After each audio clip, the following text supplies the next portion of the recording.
Once you have your contour lines, which are the lines that go around your neck, your face, your eyes, and then you come back in and do those surface contour lines that close off, and they have to make shapes. You have to fill in, look at where your highlights are. This works really well for your hair.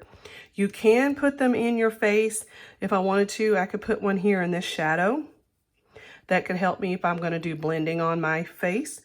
I have another little difference of value here, and that's what you're going to be looking at when you're creating these contour spaces using contour lines. You have to look at where your lights and your darks are, even if that means that you're lifting up and looking at what's underneath that way, or you have it in front of a bright light source.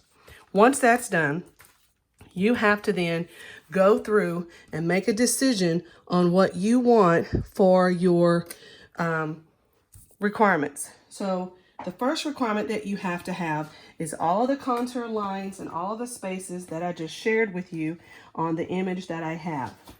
The next thing that you may want to do is applying simulated texture with a pencil, where you're creating fur or you're creating some sort of texture, maybe for a background. Maybe you're going to add that in.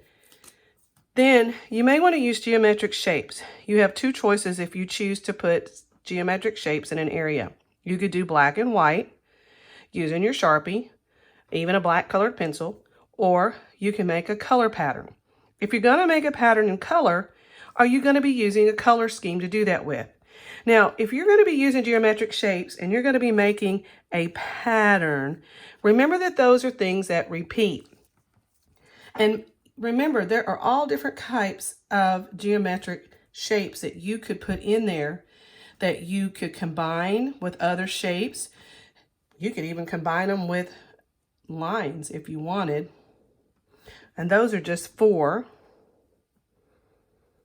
And so maybe you want to put those in a space.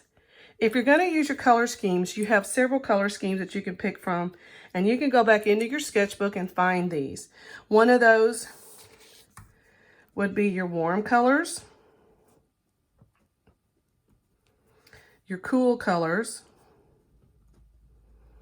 I probably would stay away from a monochromatic color scheme because you're going to have to do blending, white or black with your color.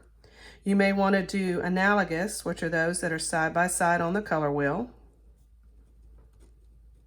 Or, and usually groups of 3, or you may want to do your complements. And then you have to know what these are. So you can't just say, okay, well, I'm going to use red, yellow, and orange, because those are not the only warm colors you have. You have to remember that if you're going to choose to do some kind of color scheme, you're going to need to do some blending. So you're going to need some red, orange, and you're going to need to do some yellow orange. And you can have different values of those with how much red or yellow or orange you're mixing in those. The cool colors, you can't just use blue, you can't just use green, and you cannot just use violet. You have to, again, do your blending. So you're going to need some blue-green, and you're going to need some blue-violet.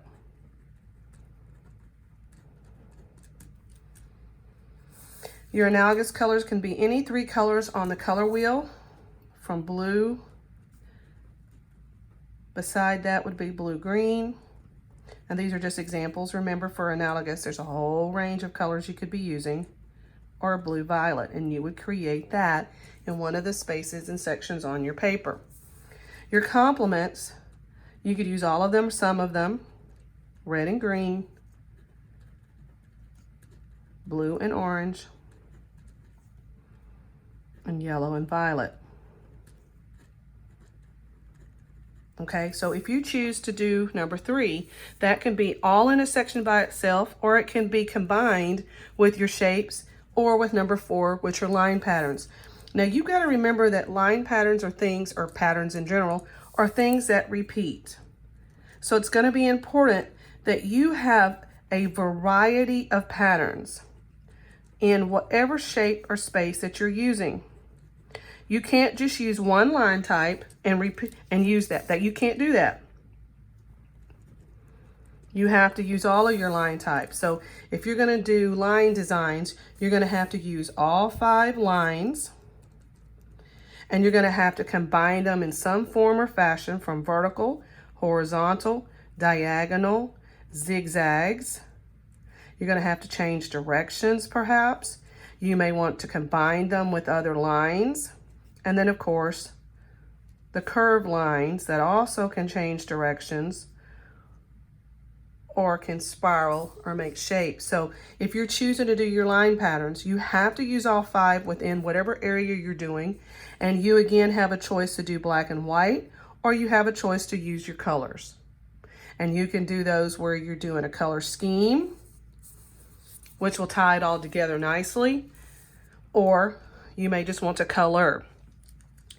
Number 5 is using adjectives, things that describe you. These are things like funny, kind, talented, creative, whatever you can think of. I would make a list first. This is creating word art, and put that in a space. And then you may want those to be black and white, or you may want to make those in color, or you may want to make those with a color scheme. Your 4 shading techniques, of course, are blending, which you know where you take and put your pencil down and blend. Stippling, which is using your dots. Your hatching, which is using your lines. And then your last one, which is cross hatching. Cross hatching will work great if you have something that's really dark, and you can layer those on there. Remember, that's your tic-tac-toe type space. If you choose to do a background, that's fine, but you're going to need to wait till you're completely finished after your whole face is done, so that you're picking something that actually works. Because remember, we're still working with our balance. We're still working with unity, and we want things to work together as a whole. This is a culmination of the semester. This is a pretty major project. And then number 8 is you can use a choice of things that you want on there. So when you have this set up, then you've got to make a plan on what you want where. So I chose number 3 to do a warm and a cool color scheme in 2 different places. I chose to use my hair. I chose to use line designs, and so I made that line design warm colors. Then I chose to do the adjectives, so I'm combining 3 and 4, and I'm combining 3 and 5 as well, and I chose to do a list of adjectives, and I made those in the cool colors on the neck. And then I'm going to use the blending technique on the face to bring out the values and the shapes of the face. And then I'll see what I have room for later. So this is not about you hurriedly finishing it up. You have to take your time. You have to put some thought and process into it. That's why you have to plan first, decide what you want to use, and then decide where it's going on your portrait. Because you're going to have to fill up the whole entire portrait that you have here. So you can see that I've started my line designs here, and I could easily come in and color in between them if I wanted. I can combine them. Now the spaces are small, so you have to take that into account. And then I chose to do the cool colors here, and you have to be very conscientious with your writing, just like you have to be purposeful with everything that you're doing. This is a major project and a major grade, so it's not something that you can hurry through it. Check with me first if you have any questions, and let's talk through it and make some plans before you begin.